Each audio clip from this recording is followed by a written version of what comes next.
Mga kamangyan, mag-due tayo sa warehouse ng ating amo. Yan.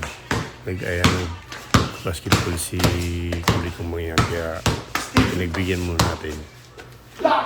Yan. Hatid lang tayo ng paperworks. Saka likas tayo ng talbos ng ampalaya, halos sa munggo. Finally! 2-1. Check. At yung inang mangyan ayun nakaupo. You're gonna shoot. 3-1. Mamaya lang kami uuwi na at magluluto pa ng hapunan. Ano mga kamangyan? Uwi na kami. Magluluto pa kami ng munggo. Oh, it's cooked already?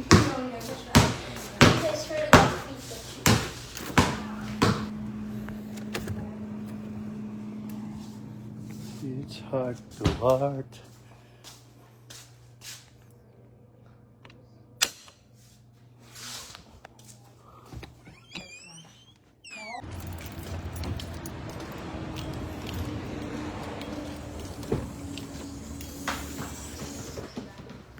Ngayon naman kamangyan nagluluto tayo ng daing.